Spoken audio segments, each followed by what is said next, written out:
ဒီမိန်းကလေးကရိုးရိုးဆန်ဆန်စံပြုတ်တပကံပဲချက်ပေးခဲ့ပေမဲ့အစားအသောက်ကိုမကြိုက်တဲ့ဆရာကိုအရန်စားခြင်းစိတ်ဖြစ်လာစေခဲ့ပါတယ်။လုံသမားတွေကလည်းဆရာကမိန်းကလေးထိန်းတွေကိုလူ100ကျော်ထုတ်ပယ်ပြီးသားဖြစ်လို့အရန်အံ့ဩသွားကြပါတယ်။ဒီမိန်းကလေးကတော့သူ့ကိုစိတ်ကျေနပ်စေခဲ့တဲ့ပထမဆုံးသူဖြစ်ပါတယ်။ဒါပေမဲ့ဆရာကိုစံပြုတ်ထပ်ပေးမဲ့အချိန်မှာသူမရဲ့ရင်ဘတ်ခတ်လို့တလုံးကမတော်တဆသူ့စံပြုတ်ထဲပြုတ်ကျသွားပါတယ်။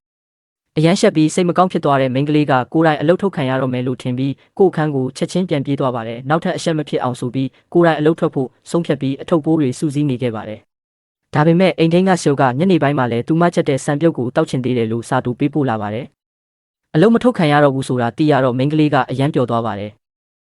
။ဒါကြောင့်ညနေပိုင်းမှာဆေးအိုအတွက်စံပြုတ်အသစ်တစ်ပကံကိုတေချာဂရုစိုက်ပြီးချက်ပေးခဲ့ပါတယ်။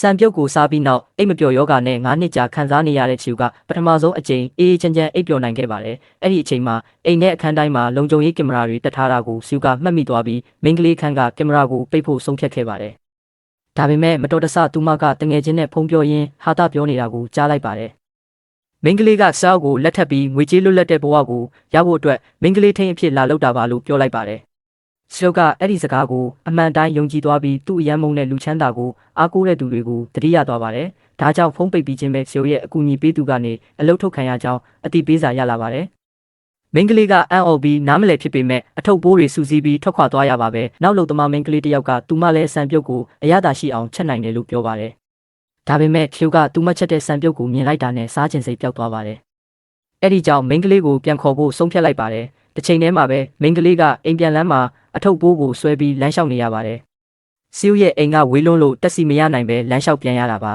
။အဲ့ဒီအချိန်မှာလူဆိုးတစ်ယောက်ကကားထဲကဆင်းလာပြီးသူမလမ်းကိုပိတ်လိုက်ပါတယ်။သူမကိုကားထဲအတင်းဆွဲထည့်ဖို့ကြိုးစားတဲ့အတွက်မိန်းကလေးကအယမ်းကြောက်ပြီးအတန်ကြီးနဲ့အော်လိုက်ပါတယ်။အကူအညီမရတော့ဘူးလို့ထင်နေချိန်မှာပဲဆရာကသူတို့ကိုတွေ့မြင်လိုက်ပါတယ်။ဆရာကိုမြင်တာနဲ့မိန်းကလေးကချက်ချင်းသူ့စီကိုပြေးသွားပါတယ်။စီကလူဆိုးကိုပြင်းပြင်းထန်ထန်ကန်ထုတ်ပြီးရဲခေါ်ဖို့အကူအညီပေးသူကိုအမိန့်ပေးလိုက်ပါတယ်။ကားထဲမှာမိန်းကလေးကဘာကြောင့်သူမကိုအလုတ်ထုတ်ခဲ့တာလဲလို့မေးပါတယ်။ဒါနဲ့ဆကသူမတငယ်ချင်းနဲ့ပြောခဲ့တဲ့စကားတွေကိုပြန်ပြောပြပါတယ်။အဲ့ဒီအခါမှာဆောကသူမကိုနားလည်မခဲ့တာကိုမိန်းကလေးသိသွားပါတယ်။နားလည်မှုလွဲတာပြေလည်ပြီးနောက်ဆောကသူမကိုအိမ်ပြန်ခေါ်ပြီးအလုတ်ကိုပြန်လည်ပေးခဲ့ပါတယ်။ဒါပေမဲ့အဲ့ဒီအလုတ်သမားမိန်းကလေးကသူမပြန်လာတာကိုမပြောမရှင်ဖြစ်နေပါတယ်။နောက်နေ့မနက်မှာမိန်းကလေးချက်ပေးတဲ့အစားအစာအသစ်ကိုစားပြီးနောက်ဆောကသူမရဲ့ချက်ပြုတ်မှုကျွမ်းကျင်မှုကိုချီးကျူးမိပါတယ်။ဒါပေမဲ့သူ့အမေကရုတ်တရက်ဝင်လာပြီးသူမချက်တဲ့အစားအစာကမတန်ရှင်းဘူးလို့ပြောလိုက်ပါတယ်။နောက်ဆုံးမှာတော့အဲ့ဒီအလုတ်သမားမိန်းကလေးကမိန်းကလေးကိုအစားတောက်ထဲဆာလောင်စေတဲ့ဆေးတွေထည့်တယ်လို့အပြစ်တင်ကလိမ့်လဲဆွဆွဲခဲ့တာဖြစ်ကြောင်းပေါ်ပေါက်လာပါတယ်။